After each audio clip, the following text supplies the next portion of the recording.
Mari kita siapkan hati kita untuk kita beribadah kepada Tuhan. Terima kasih Tuhan Yesus. Sedang kita semua bagi kami bersyukur Bapa buat kasih setia yang sudah masuk. Begitu besar kasih buat kami Tuhan.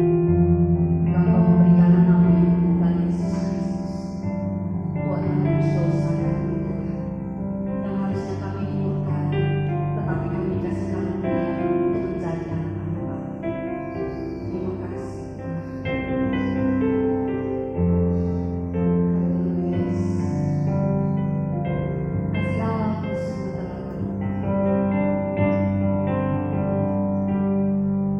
kasih Allahku sungguhlah terbukti ketika diserahkan adanya. Kasih Allah berkorban bagi kau dan aku. Tak ada kasih seperti kasih-Mu.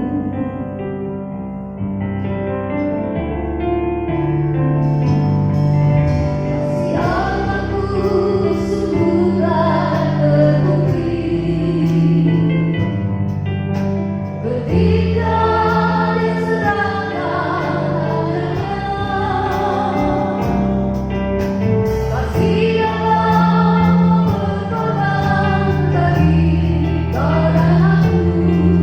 Tak ada kasih seperti kasih-Mu.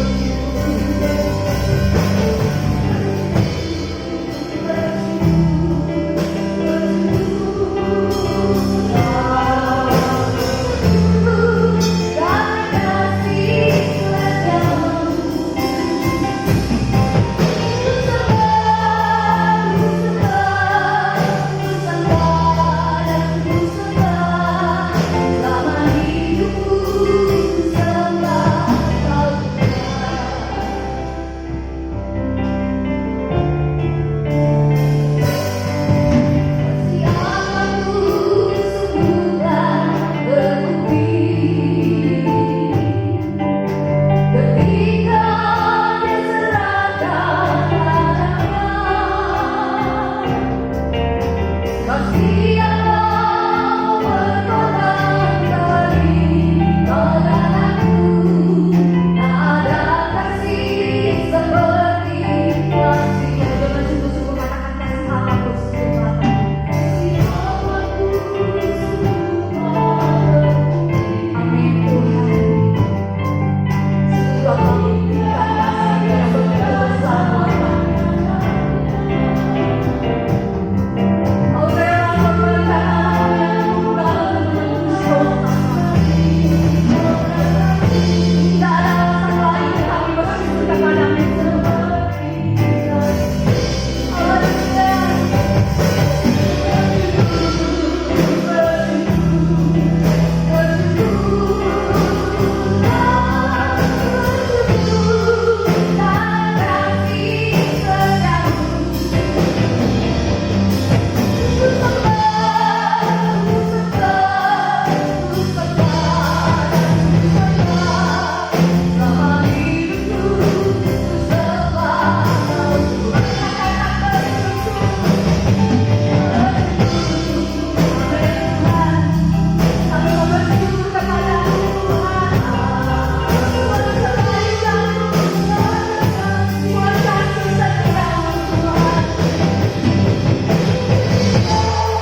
Shalom saudara, silakan duduk saudara.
serahkan hidup kita.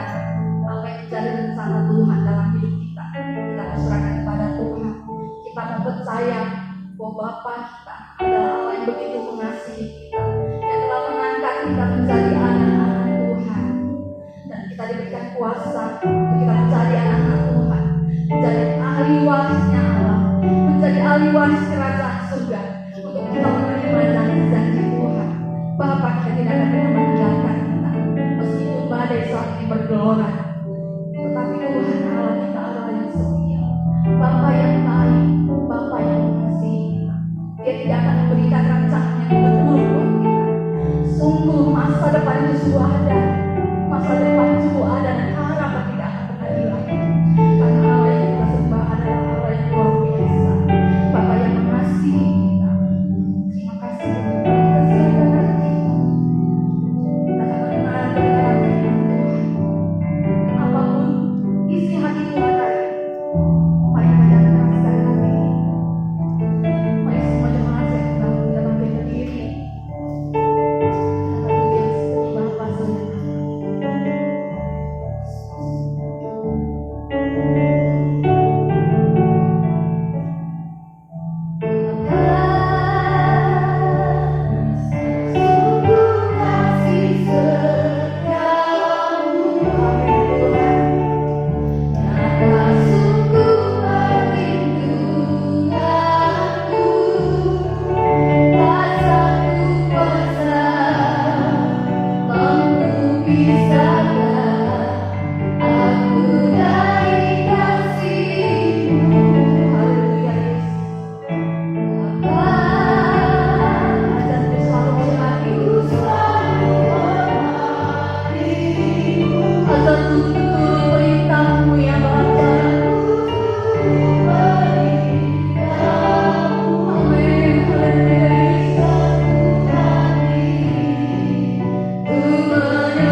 Bapa dalam surga, kami bersyukur pada pagi hari ini kembali kami boleh datang menghadap takhta anugerah-Mu yang kudus, menyerahkan hidup kami masing-masing ke dalam tangan Tuhan.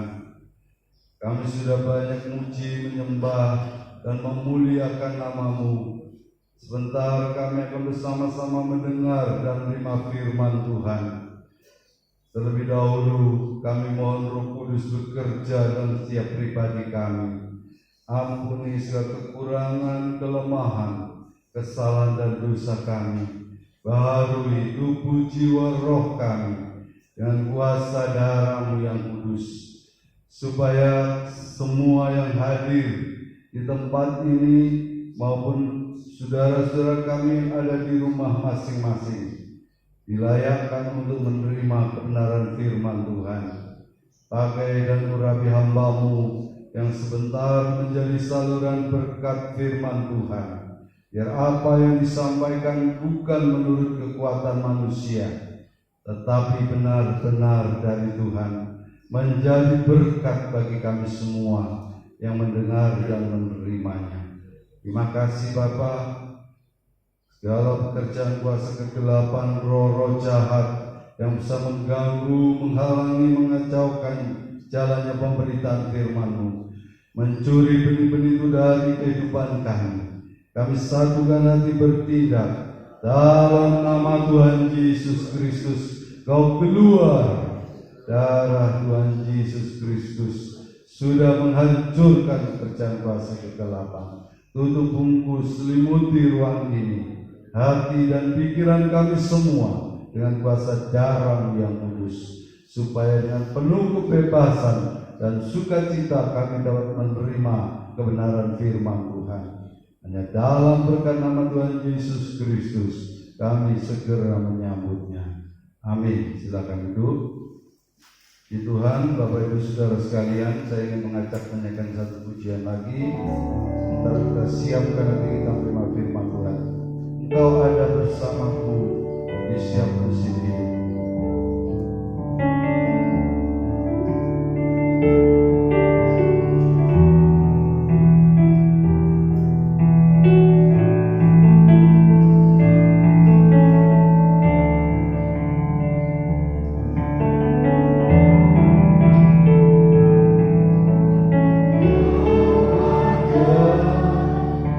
Bersamaku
saudara-saudara sekalian, kita segera masuk dalam firman Tuhan.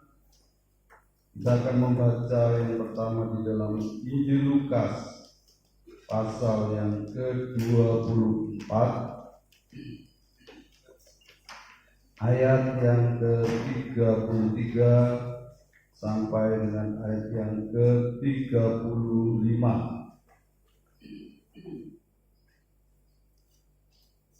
Lukas pasal yang ke-24 ayat yang ke-33 sampai dengan ayat yang ke-35.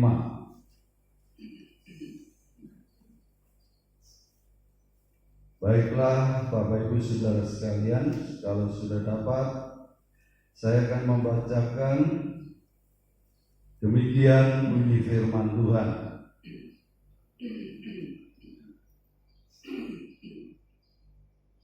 Lalu bangunlah mereka dan terus kembali ke Yerusalem. Di situ mereka mendapati ke-11 murid itu. Mereka sedang berkumpul bersama-sama dengan teman-teman mereka. Kata mereka itu, sesungguhnya Tuhan telah bangkit dan telah menampakkan diri kepada Simon. Lalu kedua orang itu pun menceritakan apa yang terjadi di tengah jalan dan bagaimana mereka mengenal dia pada waktu ia memecahkan roti.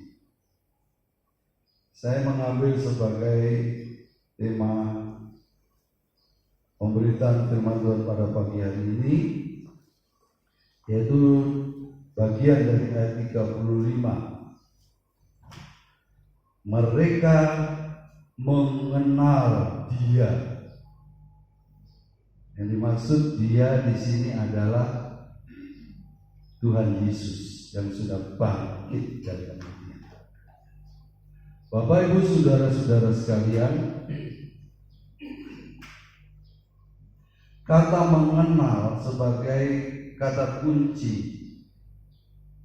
tema pemberitaan firman Tuhan pada pagi hari ini, yaitu berasal dari kata Greka ginosko.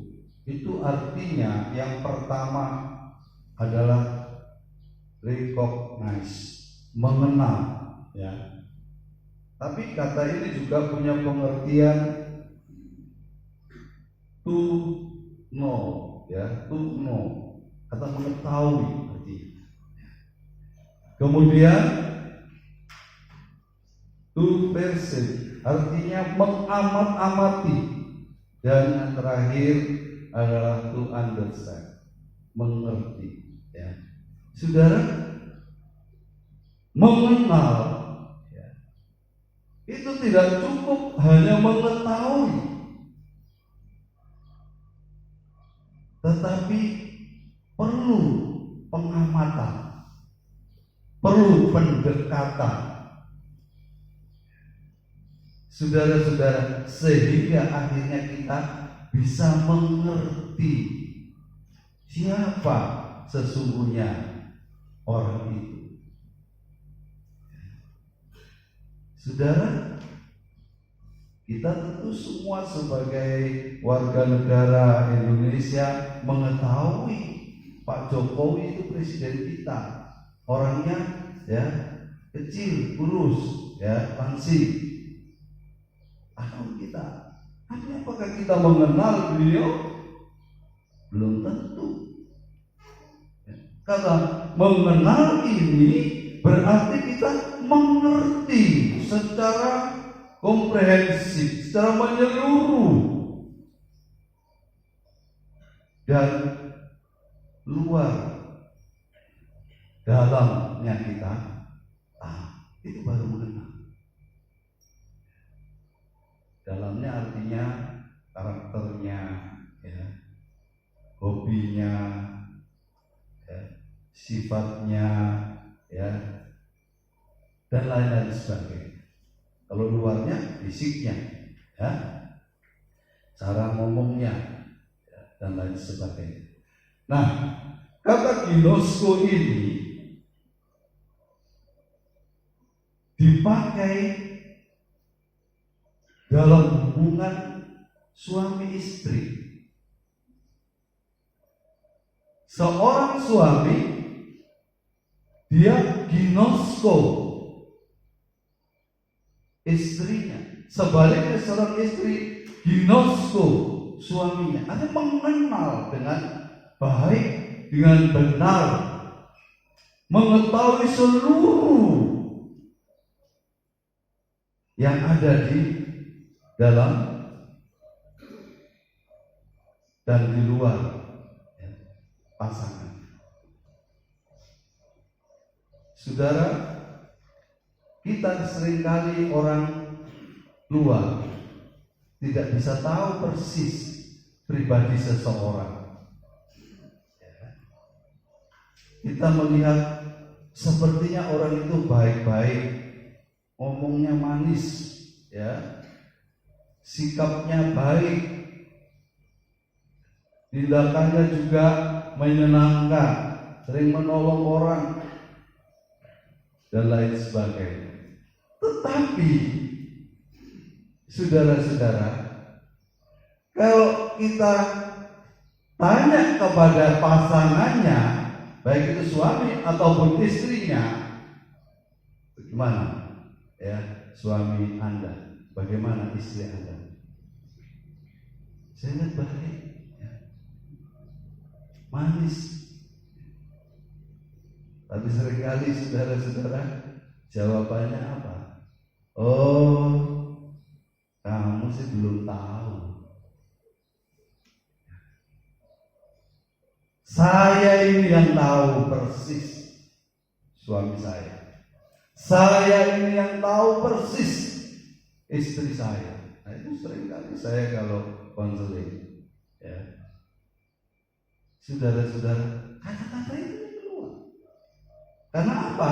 Karena memang saudara, seringkali kita orang yang di luar tidak bisa mengetahui secara tepat, secara persis, secara benar keadaan seseorang, atau dengan kata lain tidak bisa mengenal. Tapi pasangannya, ya, dia mengenal dengan tepat, dengan benar, sehingga tahu detik sampai hal-hal yang terkecil sekalipun dia tahu. Nah, saudara, dua orang murid yang tidak disebut dua nama ini, satu nanti akhirnya disebut Kleopas namanya.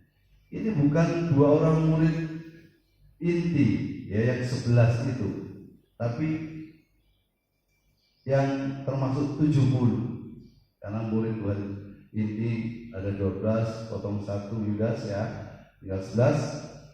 Tapi ada juga 70, ya. Rupanya dua orang ini masuk kelompok ini, Kleopas dan kawannya.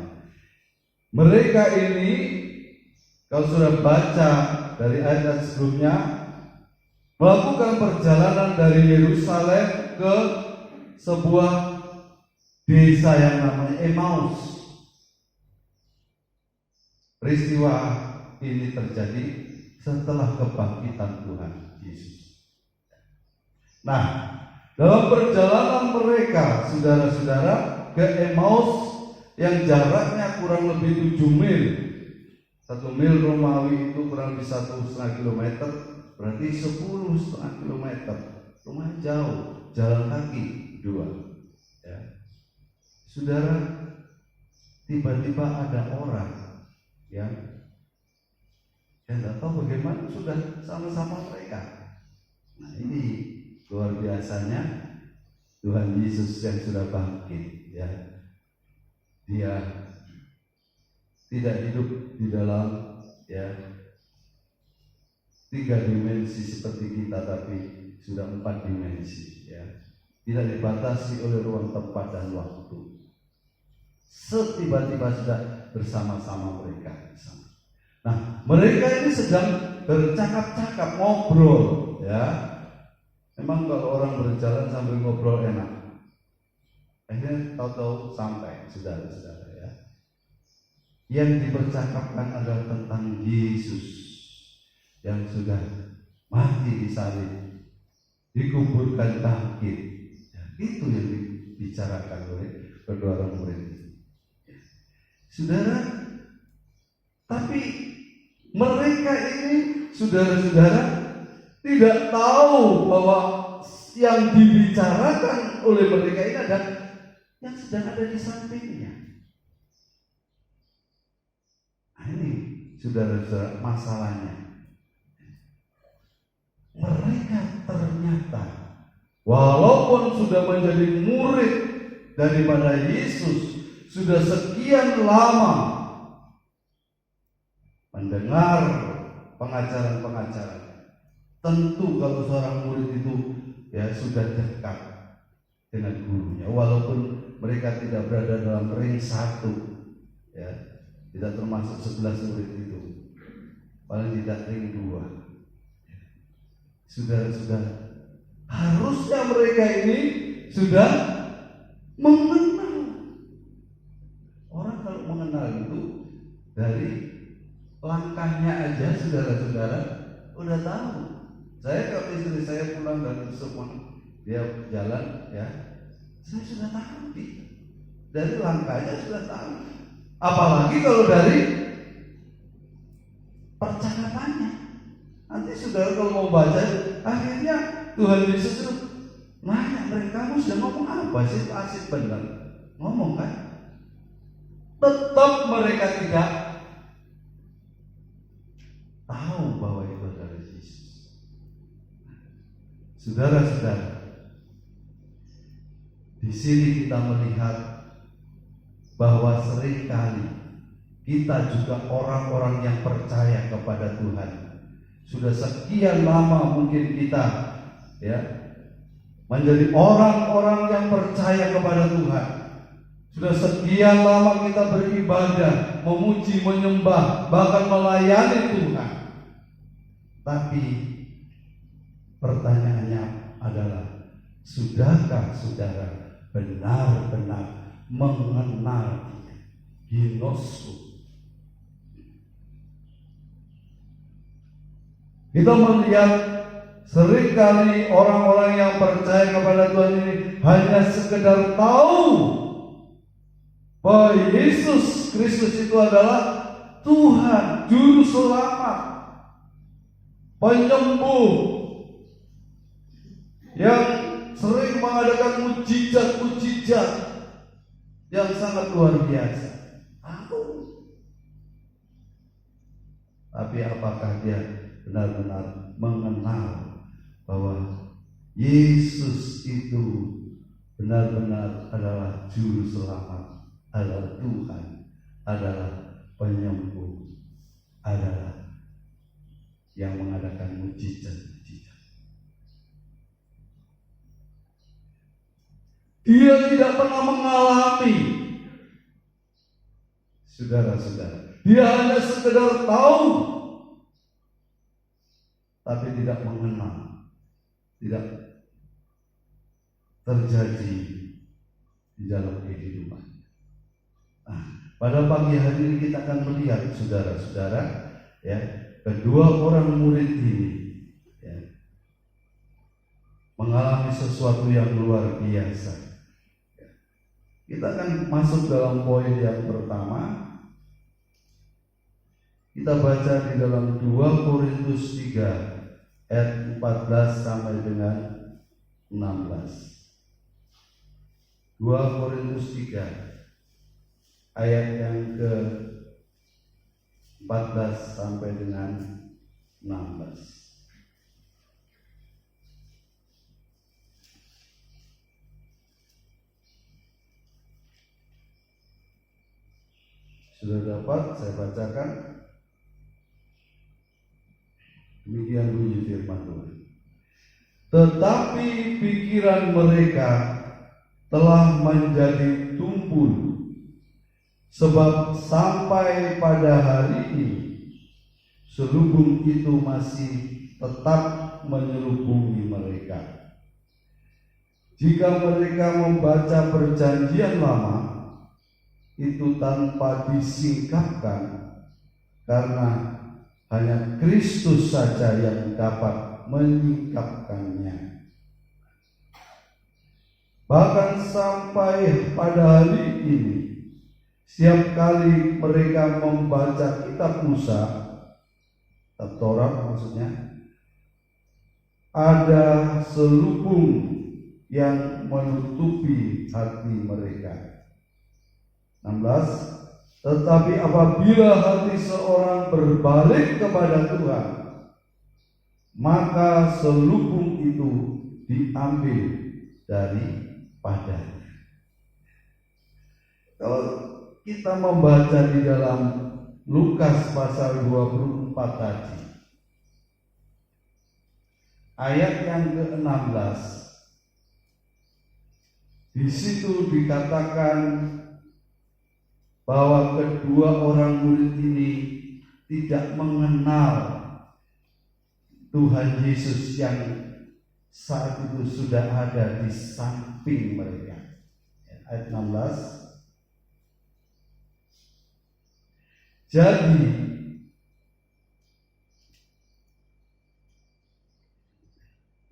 tetapi ada sesuatu yang menghalangi mata mereka sehingga mereka tidak dapat mengenal Dia. Perhatikan saudara-saudara, ya. Ada sesuatu yang menghalangi mata mereka sehingga mereka tidak dapat mengenal Dia, mengenal Yesus yang notabene adalah Tuhan dan Juru Selamat mereka, guru rabi mereka, sudah sekian lama bersama-sama dengan mereka. Saudara-saudara, kenapa? Karena ada selubung. Poin yang pertama berbicara tentang ada selubung yang menghalang-halangi kedua orang murid ini untuk mengenal Yesus. Ada selubung yang menghalang-halangi kita orang-orang percaya untuk dapat benar-benar mengenal Yesus itu sebagai Tuhan, sebagai Juru Selamat, sebagai penyembuh, dan sebagai pembuat mujizat. Apakah selubung itu, saudara? Kalau saudara baca di dalam 2 Korintus pasal 4 ayat 4, coba tolong ditayangkan supaya saya nggak bolak-balik buka kitab 2 Korintus pasal 4 ayat 4. Yaitu orang-orang yang tidak percaya, yang pikirannya telah dibutakan oleh ilah zaman ini, sehingga mereka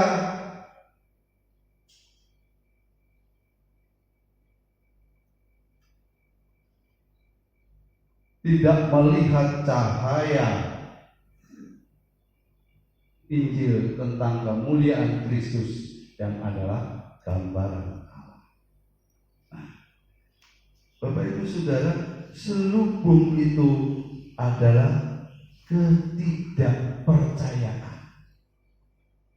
Coba kita baca dalam Lukas 24 tadi ayat 25. Yesus akhirnya menegur mereka dengan keras. Ayat 25.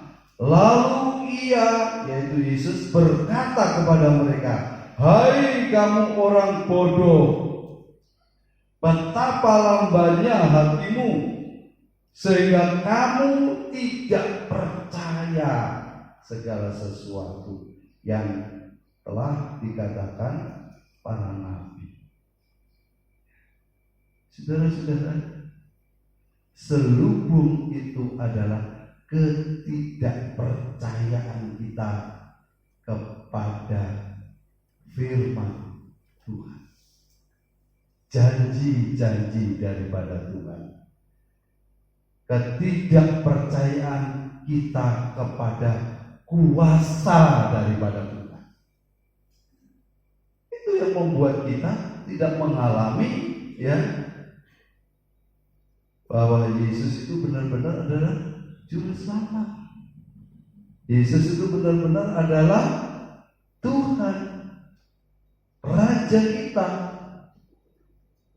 yang sanggup untuk memenuhi semua kebutuhan hidup kita.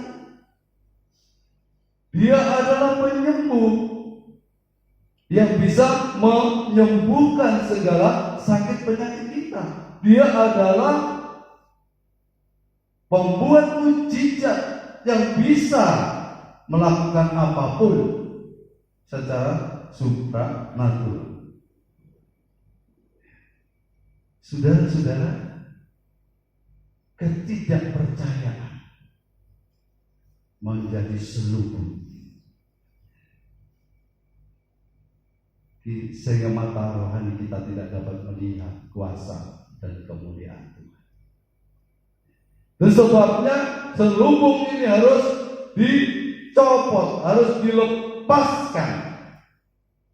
Dan itu dikatakan di dalam suratan 2 Korintus tadi, yang bisa melepaskan selubung itu adalah Roh Kudus. Minta Roh Kudus membuka selubung ketidakpercayaan. Saudara-saudara, di tengah situasi kondisi yang sulit seperti ini, kita perlu, saudara-saudara, memiliki iman yang teguh, iman yang kuat. Jangan saudara ragu, bimbang, yang akhirnya akan membawa saudara hanyut di dalam situasi kondisi yang ada. Saudara, kalau ada mungkin kayu sepotong yang hanyut dibawa oleh aliran sungai, masuk akhirnya ke laut, terombang-ambing. Itulah keadaan orang-orang yang bimbang, orang-orang yang ragu. Kata suratan Yakobus, orang yang bimbang itu terombang-ambing dan dia tidak akan mendapatkan sesuatu apapun dari Tuhan. Tetapi orang yang percaya, orang yang berpegang kepada janji-janji daripada Tuhan, dia akan melihat kemuliaan Tuhan, dia akan melihat kuasa Tuhan, dia akan melihat mujizat-mujizat yang dikerjakan oleh Tuhan dalam kehidupan mereka. Selubung itu harus disingkirkan, harus dibuang. Ketidakpercayaan itu harus diganti dengan keyakinan penuh, keyakinan teguh kepada janji-janji daripada Tuhan. Itu poin yang pertama. Kita masuk ke poin yang kedua. Kita baca di dalam kitab Wahyu pasal 3 ayat yang ke-20.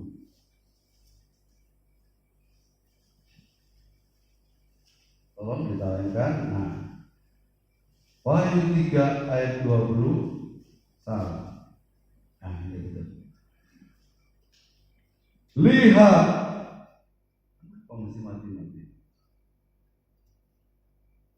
aku berdiri di muka pintu dan mengetok. Jikalau ada orang yang mendengar suaraku dan membukakan pintu, aku akan masuk mendapatkannya, dan aku makan bersama-sama dengan dia, dan ia bersama-sama dengan aku. Kedua orang murid ini, walaupun tadinya saudara-saudara tidak bisa mengenal Yesus yang ada di samping, karena ada selubung, yaitu ketidakpercayaan. Mereka ini masih agak bimbang, ragu, ya, terutama tentang kebangkitan Tuhan, saudara-saudara. Tetapi saudara, setelah ditegur keras oleh Tuhan Yesus, "Hai kamu orang yang bodoh," keras kan? Yang lamban hati, tidak percaya kepada apa yang dikatakan nabi-nabi. Saudara, itu sama kalau saat ini Tuhan menegur kita, saudara dan saya, "Hai kamu yang tidak percaya kepadaku, kepada kuasaku, kepada janji-janji firman." Saudara, kedua orang murid ini sadar, ini baiknya. Banyak orang ditegur oleh Tuhan melalui firman-Nya yang disampaikan oleh hamba-hamba Tuhan, ya, tidak bisa terhibur, mengeraskan hati. Tapi kedua orang murid ini dia terima. Buktinya apa? Buktinya, saudara, kalau kita baca di dalam ayat yang ke-28, ya, mereka mendekati kampung yang mereka tuju, lalu ia berbuat seolah-olah hendak meneruskan perjalanannya. Jadi ini Tuhan Yesus, ya, seolah-olah mau terus, ya, padahal sudah sampai di Emmaus. Tetapi mereka, dua orang murid ini, sangat mendesaknya, katanya, "Tinggallah bersama-sama dengan kami, sebab hari telah menjelang malam dan matahari hampir terbenam." Lalu masuklah ia untuk tinggal bersama-sama dengan mereka. Mereka tidak tersinggung walaupun ditegur keras, dikatakan bodoh, lamban hati.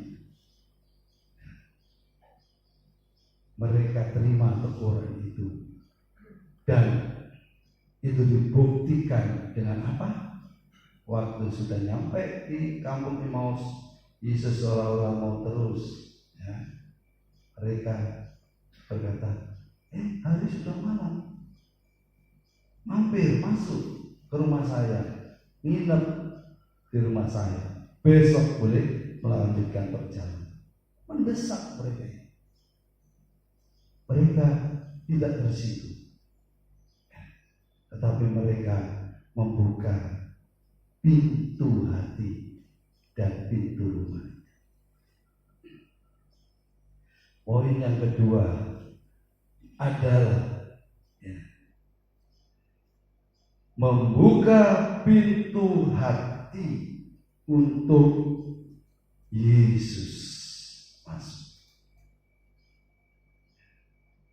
Saudara-saudara, banyak kita orang-orang yang sudah percaya kepada Tuhan ternyata belum benar-benar menjadikan Tuhan Yesus sebagai Tuhan atau penguasa tunggal dalam kehidupannya. Kemarin saya juga sudah jelaskan. Yang menjadi penguasa tunggal dalam dirinya adalah dirinya sendiri, keakuan egonya. Ya. Semua yang dilakukan itu adalah berdasarkan kemauan pribadinya, bukan kemauan Tuhan. Bukan Tuhan yang memerintah, tetapi Tuhan itu seperti yang dalam kisah murid-murid itu ditaruh di gurita perahu di belakang. Makanya Tuhan Yesus tidur di situ. Baru ada gelombang besar. Mereka, ya, sudah berusaha keras mengeluarkan air, tapi tidak sanggup. Perahu itu hampir nyaris tenggelam. mereka baru berteriak, "Guru, tolonglah kami." Itulah manusia. Seringkali merasa dirinya hebat, kuat, sanggup melakukan apa saja. Tapi nanti baru kalau sudah ada masalah yang dia tidak sanggup, nanti baru berteriak sama Tuhan. Nah sekarang ini karena si kecil virus corona, banyak orang berseru, "Ya Tuhan." Sudah. Ya itu nggak salah memang, benar itu, bertobat, sadar. Sudah, kita harus mau membuka pintu hati kita. Lihat, di dalam Wahyu tadi, Tuhan selalu mengetok pintu hati setiap orang, setiap manusia, setiap saudara dan saya yang ada di rumah Tuhan ini maupun yang ada di rumah masing-masing. Tuhan mengetok pintu hati kita untuk mau masuk tinggal, menjadi penguasa, dan kalau sudah masuk, aku akan masuk mendapatkannya dan aku akan makan bersama-sama dengan dia dan dia bersama-sama dengan aku. Enak kan? Kalau Tuhan masuk dalam kehidupan kita diajak makan bersama-sama. Artinya apa? Tuhan akan memberikan sesuatu yang indah dalam kehidupan kita. Karena Tuhan sanggup mengubahkan segala sesuatu yang sulit menjadi mudah, yang berat menjadi ringan, yang susah menjadi penuh dengan sukacita. Itulah Tuhan, saudara-saudara. Itulah yang mau dilakukan oleh Tuhan dalam kehidupan kita, saudara. Coba kita baca lagi satu ayat di dalam Efesus pasal 3 ayat 17. Efesus pasal 3 ayat 17. Sudah dapat? Saya bacakan. Sehingga oleh imanmu Kristus diam di dalam hatimu dan kamu berakar serta berdasar di dalam kasih. Perhatikan. Oleh imanmu Kristus diam di dalam hatimu. Poin pertama tadi kan, selubung itu ketidakpercayaan. Buang, saudara. Keraguan, kebimbangan, buang. Mintalah iman yang kuat, yang teguh daripada Tuhan. Itu bisa dikerjakan oleh Roh Kudus dan melalui firman Tuhan. Iman itu timbul dari mendengar firman Tuhan dan pekerjaan Roh Kudus. Dalam rumah kata firman Kristus. Iman itu timbul dari pendengaran akan firman Kristus, bukan firman Allah. Kenapa? Firman Kristus itu artinya yang diurapi. Jadi firman yang diurapi oleh Roh Kudus, itulah yang bisa membangun iman kita, membuat kuat iman kita. Dan kalau iman kita sudah kuat, Kristus mau tinggal di dalam hati kita, mau makan bersama-sama dengan kita. Tuhan gak mau suka, gak suka tinggal di dalam hati orang yang bimbang, orang yang ragu-ragu. Bener gak sih Tuhan tuh bisa menolong saya? Mau menolong saya? Selalu gitu. Gak mau Tuhan. Tuhan mau orang yang yakin. Dalam kitab Ibrani dikatakan setiap orang yang mau datang kepada Tuhan harus ada iman, ada keyakinan bahwa Tuhan itu ada dan Tuhan itu mau memberikan kasih karunia dan anugerahnya bagi orang-orang yang datang dengan iman kepada Saudara. Jadi poin yang kedua adalah membuka hati ya, untuk Kristus itu masuk tinggal dalam hidup kita, dan itu bisa terjadi kalau ada keyakinan iman ya. Yang terakhir saudara-saudara, kita akan melihat di dalam 1 Korintus pasal yang ke-10 ayat yang ke-16. 1 Korintus pasal 10 ayat yang ke-16.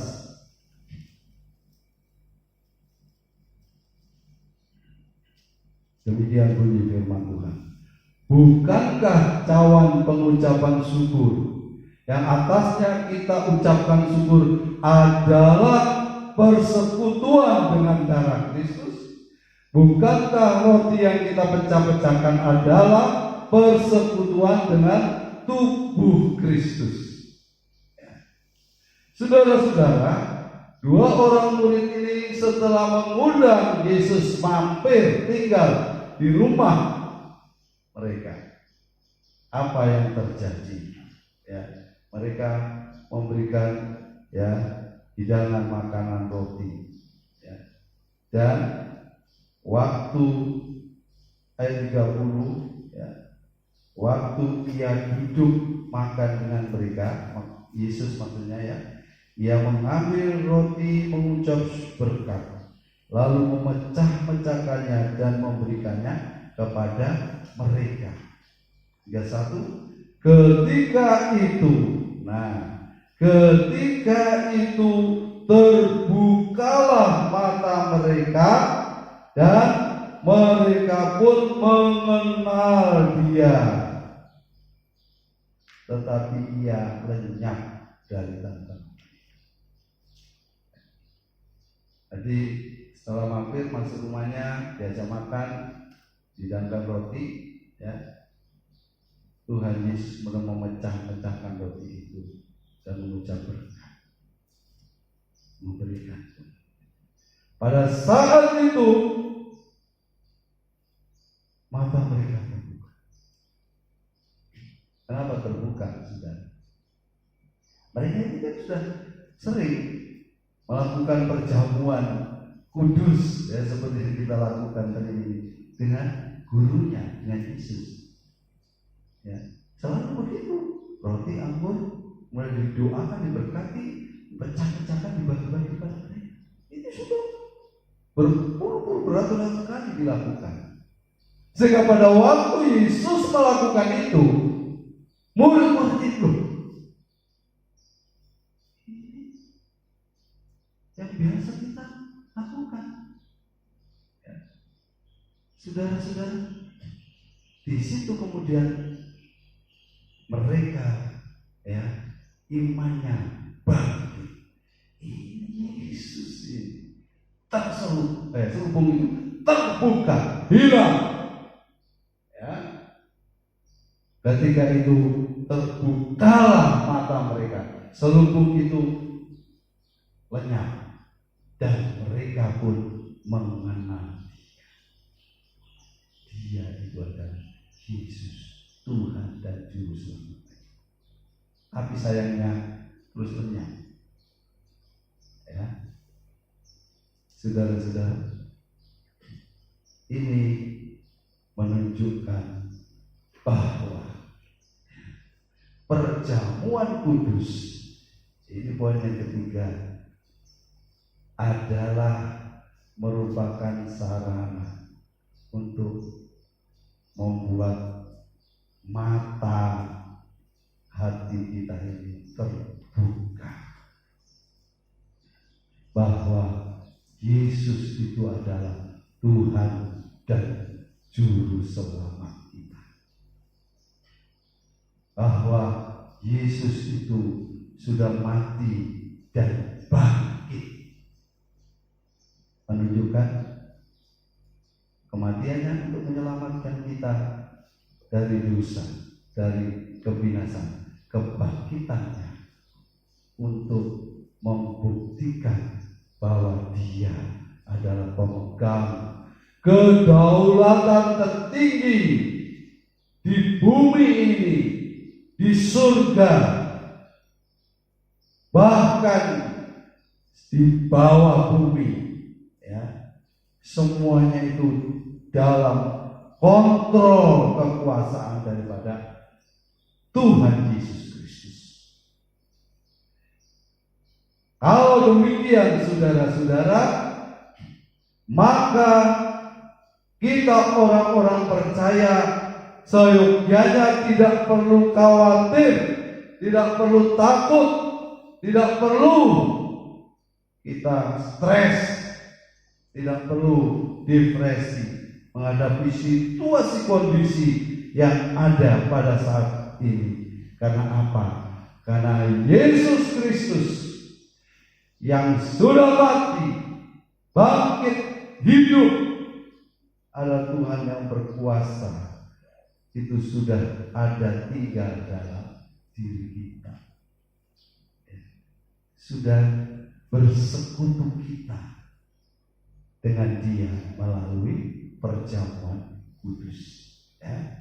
Satu ayat lagi di dalam Filipi pasal 3 ayat 10 sampai 11. Filipi pasal 3 ayat 10 sampai 11. Saya bacakan. Demikian bunyi firman Tuhan. Yang ku kehendaki ialah mengenal Dia.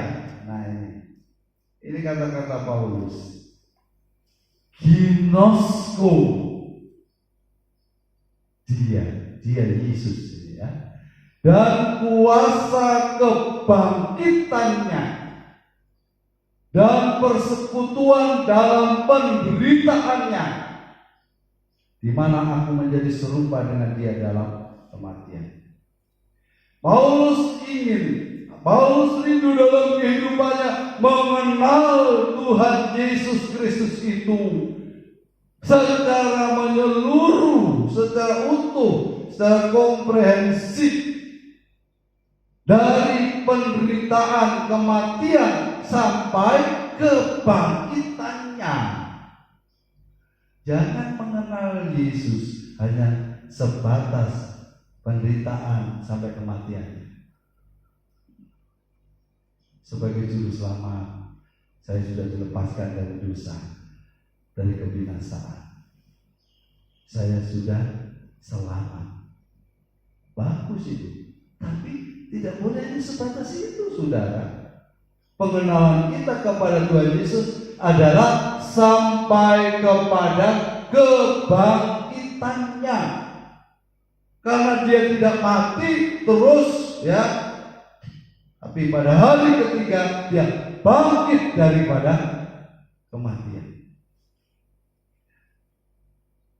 Artinya apa? Artinya Tuhan Yesus itu menang atas maut, menang atas kuasa dosa, menang atas, ya, kekhawatiran, ketakutan, ya, stres, depresi, ya, masalah-masalah apapun. Itu semua sudah dikalahkan, ditelan di dalam kemenangan lewat kuasa kebangkitannya. Kita harus mengenal Dia sampai ke situ. Sehingga saudara, kalau kita punya pengenalan ginosko sampai kepada kuasa kebangkitan daripada Yesus, maka kita akan menjadi orang-orang yang menang atas semua permasalahan hidup di dunia yang fana. Melalui perjamuan kudus, kita bersekutu dengan tubuh dan darahnya. Saudara, biarlah mata hati kita terbuka lebar. Selubung itu lepas dari kehidupan kita. Ya. ketidakpercayaan, keraguan itu sudah harus kita buang jauh-jauh. Tapi kita memiliki keyakinan iman yang teguh bahwa saudara dan saya sudah ada di dalam Kristus dan Kristus ada di dalam kita. Kalau Kristus ada di dalam kita, Kristus yang sudah bangkit dari kematian, Kristus yang adalah penyembuh, pembuat mujizat 40 hari banyak dengan mujizat, saudara-saudara. Kristus yang sama itu yang sudah tinggal dalam hati saudara melalui perjamuan kudus akan melakukan mujizat yang luar biasa dalam kehidupan saudara dan saya. Jangan takut, jangan khawatir, jangan bimbang, jangan ragu. Pujian tadi yang mengatakan dia bersama-sama kita di setiap musim kehidupan. Kehidupan ini saudara-saudara ada musim yang harus kita lewati. Ada satu pohon pohon ek namanya di Eropa. Pohon ini saudara-saudara pada waktu musim dingin, di sana kan dapat musimnya, dia tertutup salju. Semua daun-daunnya gugur, batang-batangnya tertutup salju, seperti terkubur mati oleh salju dan dinginnya cuaca. Tapi pohon ini tetap bertahan. Pohon ini kelihatannya seperti mati, tetapi dia masih punya kehidupan. Karena apa? Ada akarnya yang masuk ke dalam tanah itu masih berfungsi, masih bisa menyedot air mineral dari dalam. Tetapi karena cuaca yang dingin, karena hujan salju yang terus-menerus menimpa pohon ini, dia seperti mati terkubur. Tapi apa yang terjadi? Musim dingin akhirnya lewat dan ganti dengan musim semi.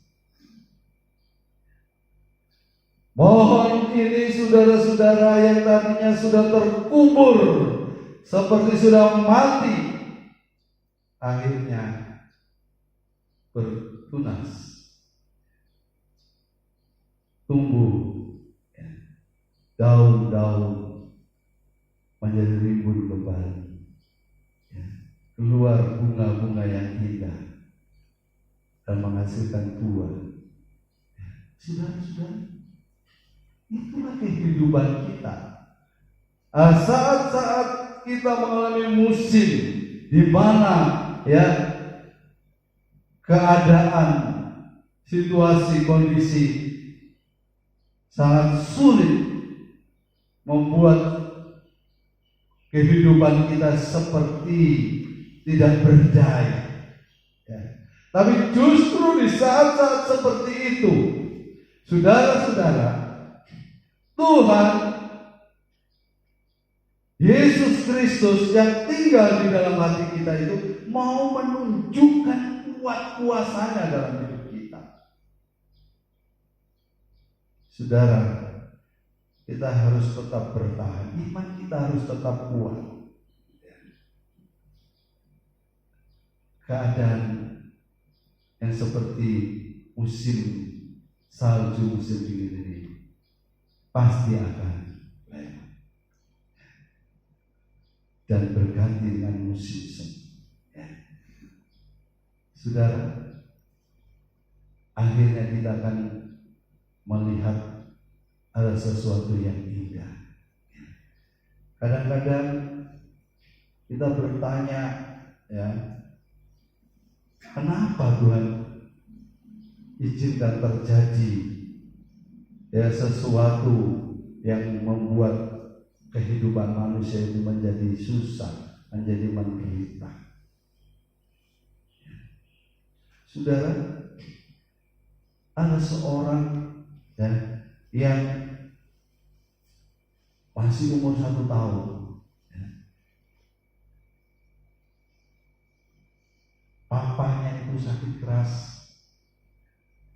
Kemudian saudara-saudara dibawa ke rumah sakit, tapi akhirnya tidak tertolong. Akhirnya meninggal. Ibunya atau mamanya mengasuh dia, ya, saudara-saudara, dan sampai dia dewasa. Dia berontak. Dia tidak bisa menerima kenyataan hidup bahwa papanya, ya, tulang punggung keluarganya sudah diambil oleh Tuhan pada saat dia masih sangat membutuhkan. Coba saudara yang hadir di sini, mungkin yang ada di rumah juga, mungkin gak mengalami seperti itu kan? Tapi orang ini yang awalnya dia menyalahkan Tuhan, kenapa Tuhan izinkan itu terjadi? Akhirnya dia sadar, ya, bahwa semua yang diizinkan oleh Tuhan terjadi dalam kehidupan kita itu ada satu maksud, ada satu rencana. Kita tidak tahu pada saat di mana kita saudara-saudara berada dalam situasi kondisi yang sangat berat, tertekan, kita tidak tahu apa maksudnya Tuhan. Nanti seperti pohon hektar, apa mesti terjadi musim salju yang sangat dingin, ya, suhunya di bawah 0, ya. Saudara-saudara, padahal, ya, setelah lewat itu, pohon ini tumbuh menjadi lebih rindang, lebih subur, lebih lebat buah-buah. Ada sesuatu yang Tuhan kerjakan di dalam kehidupan kita manakala Tuhan izinkan kesulitan, penderitaan itu datang. Yakinlah bahwa Tuhan tidak pernah meninggalkan kita. Seringkali kita merasa Tuhan sudah tidak bersama-sama saya lagi, Dia sudah meninggalkan kita. Tidak, Tuhan tidak pernah meninggalkan kita, karena Dia sudah berjanji menyertai kita sampai kepada akhir zaman. Dia tidak pernah mengingkari janji. Tapi apa yang terjadi, saudara-saudara, sesungguhnya ada maksud daripada Tuhan.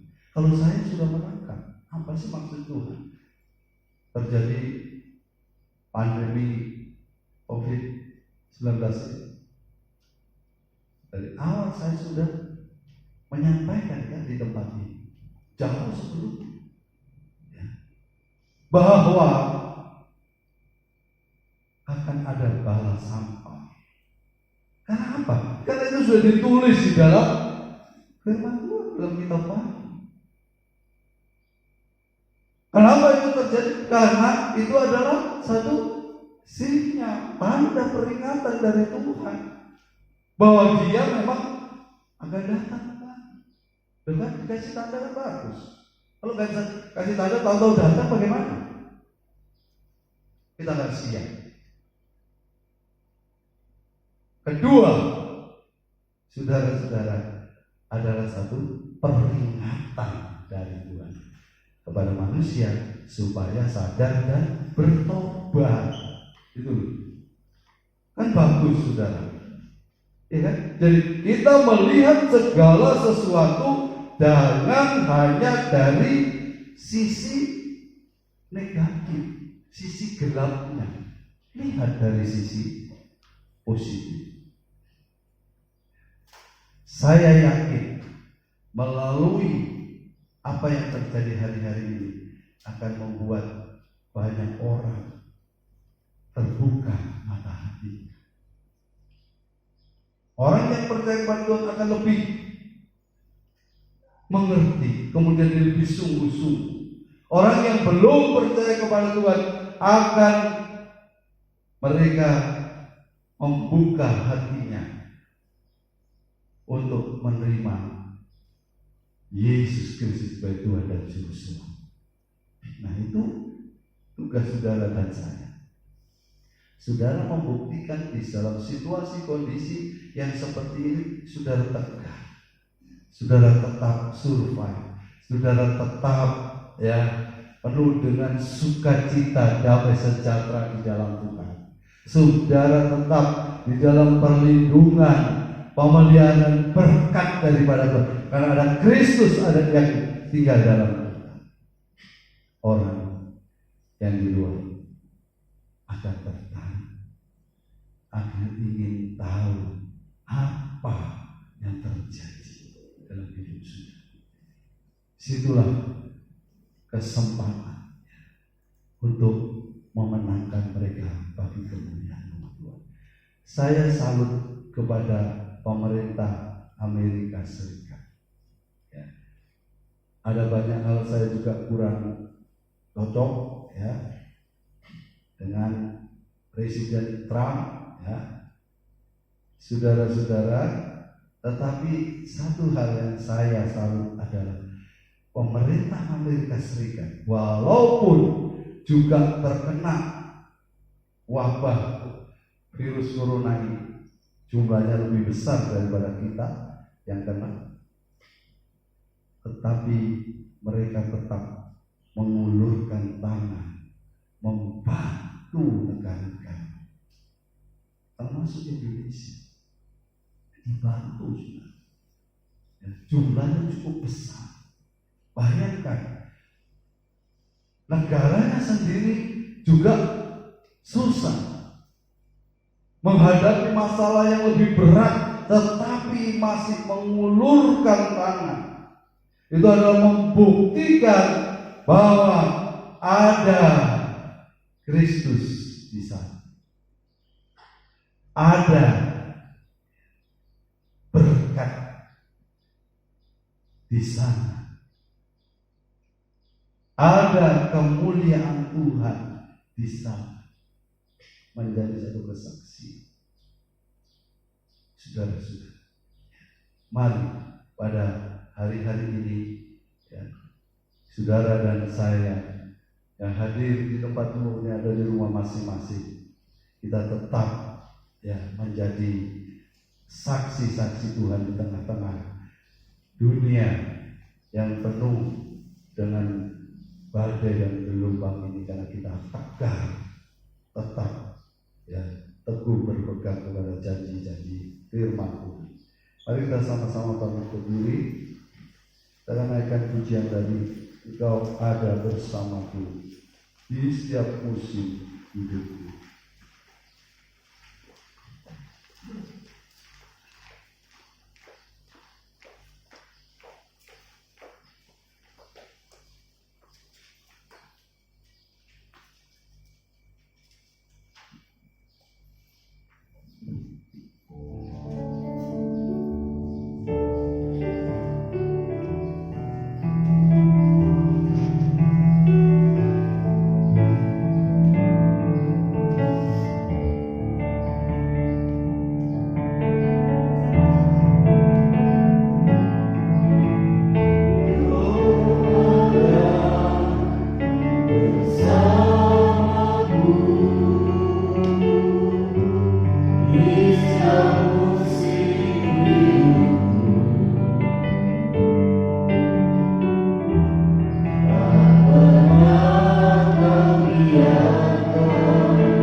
apapun yang terjadi dalam kehidupan saudara dan saya, saudara harus yakin bahwa ada Tuhan Yesus Kristus yang tidak pernah meninggalkan saudara dan saya. Ada Roh Kudus yang tinggal dalam setiap hati kita, yang menyertai kita sampai selama-lamanya. Mungkin saat ini kita berada dalam satu musim, satu masa yang sulit secara manusia. Tetapi yakinlah saudara, bahwa bersama-sama dengan Yesus Kristus tidak ada barang yang mustahil, tidak ada barang yang sulit. Semua Dia bisa lakukan bagi saudara dan saya. Mari kita mau melewati saat-saat yang sangat kritis ini bersama-sama dengan Tuhan. Jangan saudara melewati dengan kekuatan saudara sendiri, tapi mari kita melewati bersama-sama dengan Dia. Karena hanya dengan jalan itu saudara-saudara akan memperoleh satu kekuatan, memperoleh satu penghiburan, memperoleh satu pengharapan, memperoleh satu kemenangan di dalam Tuhan. Mari kita naikkan pujian ini. Kali lagi kita akan masuk di dalam perjamuan kudus.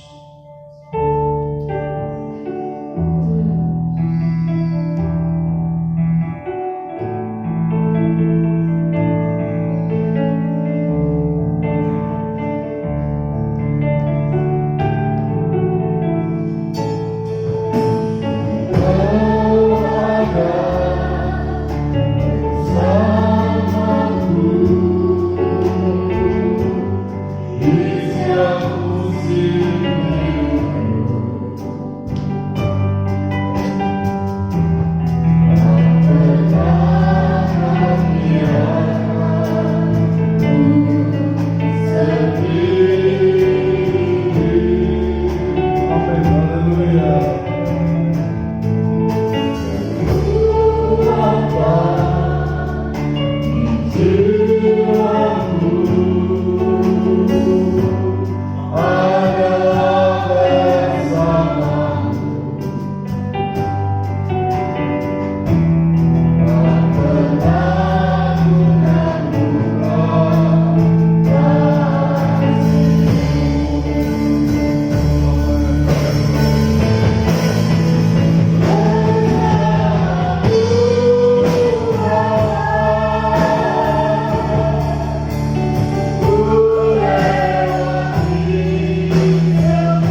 Kami datang menghadap tahta surgamu yang kudus, menyerahkan hidup kami masing-masing ke dalam tangan Tuhan. Ampuni segala kekurangan, kelemahan, kesalahan dan dosa kami. Ampuni segala ketidakpercayaan kami. Ampuni segala kebimbangan, keraguan kami, Tuhan. Pada saat ini kami Roh Kudus bekerja, memberikan kekuatan iman, supaya kami dapat berpegang pada janji-janji firman Tuhan. Sebentar kami akan menerima perjamuan yang kudus. Tuhan, kiranya Tuhan melayakkan kami, supaya kami dapat bersekutu dengan tubuh dan darah-Mu, dan kami boleh menerima limpahan kasih, karunia dan berkat melalui perjamuan kudus pada pagi hari ini. Hamba-Mu menyerahkan roti dan anggur ini ke dalam tangan Tuhan. Kiranya Tuhan sendiri yang memberkatinya, supaya benar-benar menjadi bagian daripada tubuh dan darah-Mu. Sebentar kami makan, kami minum, kami dipersekutukan olehnya, dan kami dilimpahi dengan kasih, karunia dan berkat di dalamnya. Dalam berkat nama Allah Bapa, Putra dan Roh Kudus, yaitu Tuhan Yesus Kristus. Amin. Silakan duduk.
sebagai penghormatan akan korban Kristus bagi saudara dan saya.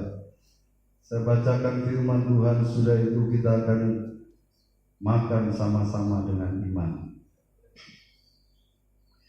Dan sesudah itu, ia mengucap syukur atasnya, yang memecah-pecahkannya dan berkata, "Inilah tubuhku yang diserahkan bagi kamu.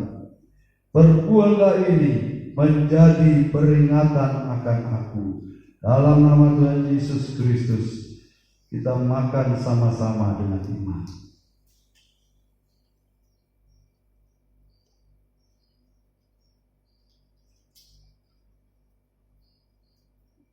Haleluya, haleluya. Mari kita angkat cawan yang berisi darah Tuhan Yesus Kristus lebih tinggi dari kepala kita sebagai penghargaan akan korban Kristus bagi saudara dan saya. Saya bacakan firman Tuhan, sesudah itu kita akan minum sama-sama dengan iman. Demikian juga ia mengambil cawan sesudah makan lalu berkata, "Cawan ini adalah perjanjian baru yang dimeteraikan oleh darahku. Perbuatlah ini setiap kali kamu meminumnya, menjadi peringatan akan aku." Dalam nama Tuhan Yesus Kristus, mari kita minum sama-sama dengan iman.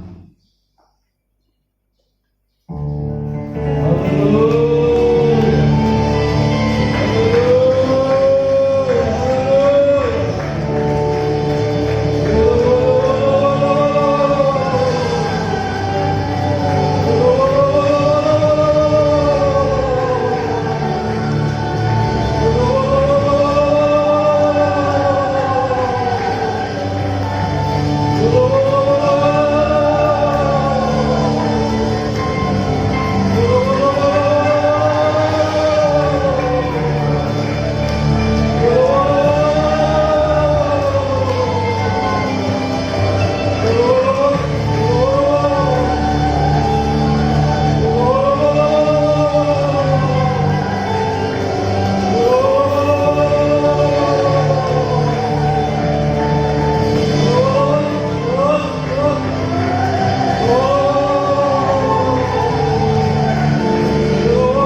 Terima kasih Tuhan, terima kasih atas firman-Mu yang sudah kami dengar dan terima bersama, atas tubuh dan darah-Mu yang sudah menyatu dengan tubuh dan darah kami.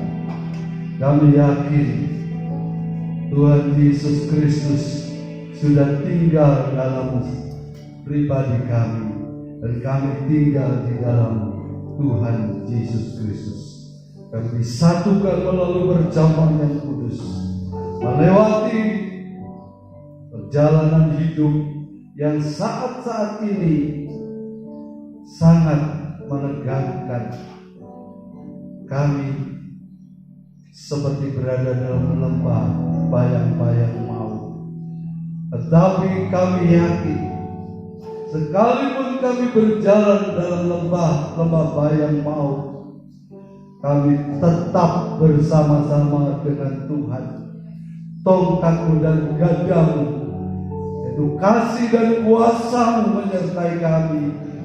Siap menolong, menopang, memampukan kami, menguatkan kami, menghiburkan kami, sehingga kami dapat melewati semua itu bersama-sama dengan Tuhan. Terima kasih Bapa. Terima kasih karena menteraikan setiap menit firman-Mu, mentanam hati kami yang baik, supaya benih tumbuh berbuah-buah, hormat dan kemuliaan nama Tuhan. Dalam berkat nama Tuhan Yesus Kristus, kami sudah berdoa dan mengucap syukur. Mari kita akhiri ibadah kita yang bersyukur menghadap Bapa.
Kami sudah banyak muji menyembah, menaikkan doa dan mendengar firman Tuhan.